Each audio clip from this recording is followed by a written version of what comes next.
بھارتی پراکسی فتنۃ الخوارج کا کوئٹہ میں خودکش حملہ، 10 افراد جاں بحق 30 زخمی۔ وزیر صحت بلوچستان کی تصدیق، جوابی کارروائی میں 5 دہشت گرد مارے گئے، ایف سی کے 2 جوان زخمی۔ دہشت گردوں نے ایف سی کی وردی پہن رکھی تھی۔ سیکیورٹی ذرائع کا کہنا ہے بھارتی ایجنڈے پر کام کرنے والے شرپسندوں کے عزائم ناکام بناتے رہیں گے۔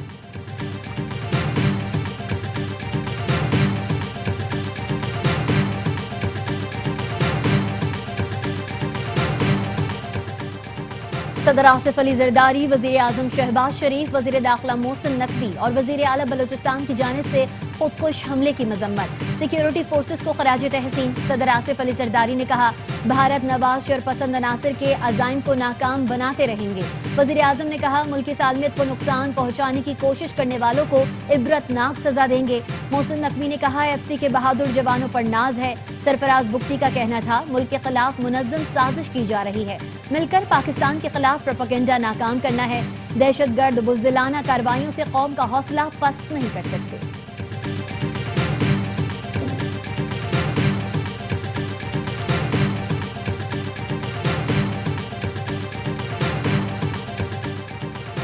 کوزار کے علاقے زہری میں فتنۃ الہندوستان کے خلاف فورسز کا خفیہ اطلاع پر آپریشن، 7 دہشت گرد ہلاک، 10 کے زخمی ہونے کی اطلاع۔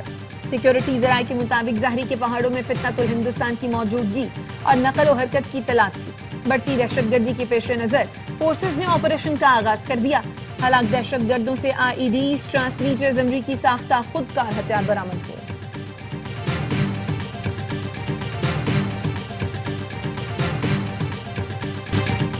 وزیر اعلیٰ پنجاب کی تنقید پر پیپلز پارٹی کا قومی اسمبلی اجلاس سے واک آؤٹ۔ نوید قمر نے کہا ان حالات میں حکومتی بینچز پر بیٹھنا مشکل ہو رہا ہے، اسی طرح حالات رہے تو آپ جیسے چاہیں حکومت چلائیں، ہمیں وزارتیں، کرسیاں کچھ نہیں چاہیے۔ تقریروں کے بجائے عملی اقدامات وقت کی ضرورت ہے۔ تقریریں پیپلز پارٹی بھی بہت اچھی کر سکتی ہے، آٹا اور چینی کے بجائے متاثرین کو نقد امداد ملنی چاہیے۔ نوید قمر کی تقریر کے دوران تحریک انصاف سنی اتحاد کونسل کے اراکین کا بھی احتجاج۔ قومی اسمبلی کا اجلاس جمعے کے صبح 11 بجے تک ملتوی۔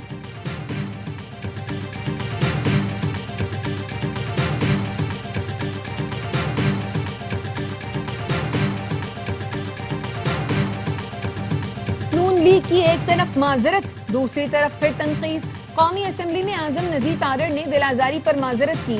مریم نواز نے پھر نام لیے بغیر پیپلز پارٹی پر طنز کے تیر چلا دیے۔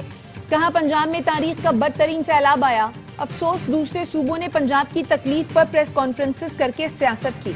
میں نہیں چاہتی کہ کسی سے کہوں پنجاب میں سیلاب آ گیا، اللہ کا واسطہ مجھے کچھ دے دو۔ ہمیں کسی کے سامنے کشکول پھیلانے کی ضرورت نہیں۔ پنجاب میں جتنے کام ہو رہے ہیں سب آپ کے پیسوں سے ہو رہے ہیں۔ تمام صوبوں کے عوام کو اپنا حق مانگنا چاہیے۔ جن کو سڑکیں، لیپ ٹاپ، اسکالرشپ، سستی روٹی نہیں ملتی، انہیں اپنے حکمرانوں سے سوال کرنا چاہیے۔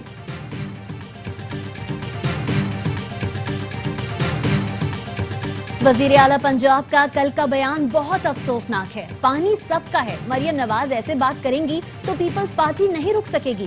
بلاول بھٹو زرداری منع نہ کرتے تو مریم نواز کے بیان پر بڑا رد عمل آ سکتا تھا۔ پیپلز پارٹی کی رہنما شازیہ مری کا کہنا تھا مریم نواز کے بیان پر پانی سر کے اوپر سے جا رہا ہے، اس لیے واک آؤٹ کرنا پڑا۔ ندیم افضل چند نے کہا آپ کو بے نظیر کی تصویر پسند نہیں، مگر سیلاب زدگان کی امداد تو کریں۔ مشرق وسطی میں امن کے لیے ایک عظیم اور تاریخی دن ہے۔ غزہ امن معاہدے کے بالکل قریب پہنچ چکے۔ نیتن یاہو نے میرے امن معاہدے کو تسلیم کر لیا۔ حماس سے عرب اور مسلم ممالک بات کریں گے۔ وزیر اعظم پاکستان اور فیلڈ مارشل نے بھی میرے امن منصوبے کی مکمل حمایت کی۔ شہباز شریف نے میرے 20 نکاتی امن معاہدے کا خیر مقدم کیا ہے۔ امریکی صدر ڈونلڈ ٹرمپ اور اسرائیلی وزیر اعظم نیتن یاہو کی مشترکہ پریس کانفرنس۔ صدر ٹرمپ نے کہا غزہ اتھارٹی کا صدر میں خود ہوں گا، ٹونی بلیئر رکن ہوں گے، میری سربراہی میں امن کونسل غزہ کی عبوری انتظامیہ کی تشکیل کے ذمہ دار ہوگی۔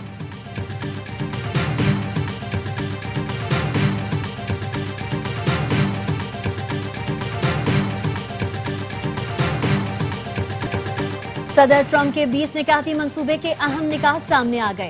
حماس کا غزہ پر حکومت میں کوئی کردار نہیں ہوگا۔ اسرائیل کے معاہدے کو قبول کرنے کے 72 گھنٹوں میں تمام یرغمالیوں کو رہا کر دیا جائے گا۔ غزہ کی پٹی غیر فوجی علاقہ ہوگا۔ واشنگٹن سیاسی اتفاق رائے کے لیے اسرائیل اور فلسطینیوں میں مذاکرات کی سرپرستی کرے گا۔ فریقین کے راضی ہوتے ہی جنگ فوراً رک جائے گی. کسی کو غزہ کی پٹی چھوڑنے پر مجبور نہیں کیا جائے گا.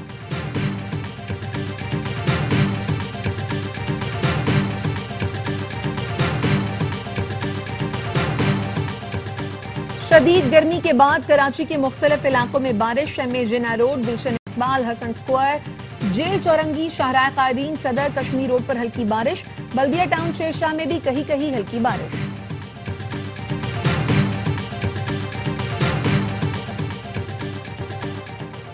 جسٹس طارق محمود جہانگیری نے بحالی کے بعد اسلام آباد ہائی کورٹ میں کام شروع کر دیا. وفاقی حکومت نے جسٹس طارق محمود جہانگیری کو کام سے روکنے کی مخالفت کر دی. سپریم کورٹ میں سماعت کے دوران اٹارنی جنرل نے کہا جج کو عبوری حکم نامے کے ذریعے عدالتی امور سے نہیں روکا جا سکتا. جسٹس طارق کے خلاف درخواست دینے والے میاں داؤد ایڈوکیٹ نے بھی اٹارنی جنرل سے اتفاق کیا. منیر ملک نے موقف اپنایا. جج کے خلاف کارروائی سپریم جوڈیشل کاؤنسل ہی کر سکتی ہے. عدالت نے جسٹس طارق محمود جہانگیری کی اپیل منظور کرتے ہوئے کام سے روکنے کا عبوری حکم نامہ کالعدم قرار دے دیا.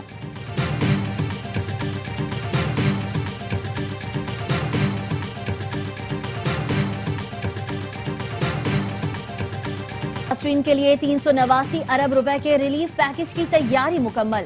ذرائع کا کہنا ہے وفاقی حکومت آئی ایم ایف کو سیلاب متاثرین کی بحالی کے لیے وزیر اعظم پیکج دینے کی درخواست کرے گی. آئی ایم ایف کے ساتھ مذاکرات کے 5ویں روز این ایف سی اور سیلاب کے باعث نقصانات پر سیشنز ہوئے. وزارت خزانہ سندھ، خیبر پختونخوا اور بلوچستان کے ساتھ مذاکرات ہوئے. آئی ایم ایف وفد آج پنجاب حکومت کے افسران سے بریفنگ لے گا. آئی ایم ایف نے بنیادی ضروریات کے تخمینے کی رپورٹ مانگ لی.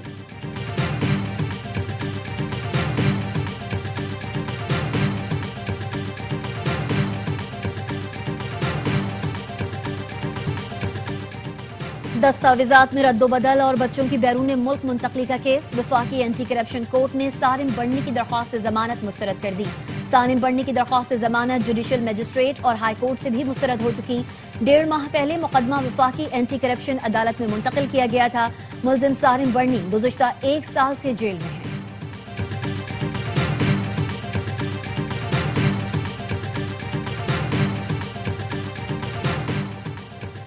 وزیر اعلیٰ سندھ کی زیر صدارت پولیو کے خاتمے اور امیونائزیشن پر اجلاس. ناقص کارکردگی پر ڈی ایچ او بدین ڈاکٹر انجم سومرو اور ڈی ایچ او کے ماڑی ولی محمد راہمو کو معطل کر دیا. اسسٹنٹ کمشنر ماتلی اور اسسٹنٹ کمشنر میرپور ساکروں کو عہدوں سے ہٹانے کا فیصلہ. وزیر اعلیٰ کا بدین اور ٹھٹھا کے ڈپٹی کمشنرز کو ڈسپلنری نوٹس جاری کرنے کا حکم. مراد علی شاہ کی اکتوبر اور دسمبر میں خصوصی انسداد پولیو مہم چلانے کی ہدایت. کہا بچوں کو معذوری سے بچانا سب کی اجتماعی ذمہ داری ہے. وزیر اعلیٰ سندھ کی زیر صدارت گندم پالیسی پر بھی اجلاس. مراد علی شاہ نے کہا حکومت سندھ چاہتی ہے گندم کی مارکیٹ میں موجودگی کو یقینی بنایا جائے. اس سے آٹا یا روٹی کی قیمت مستحکم رہے گی.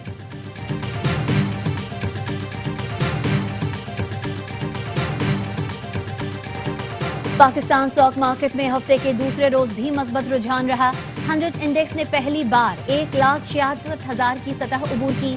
دوران کاروبار انڈیکس میں 2709 پوائنٹس تک کا اضافہ دیکھا گیا. کریکشن کے بعد انڈیکس 1645 پوائنٹس اضافے کے ساتھ 1,65,493 پوائنٹس پر بند ہوا. اور آئی سی سی ویمن ورلڈ کپ کا رنگا رنگ میلہ سج گیا. گوہاٹی میں افتتاحی میچ میں بھارت اور شری لنکا کی ٹیمیں مد مقابل ہیں. شری لنکا ویمنز ٹیم کا ٹاس جیت کر فیلڈنگ کا فیصلہ. بھارتی ٹیم کی بیٹنگ جاری.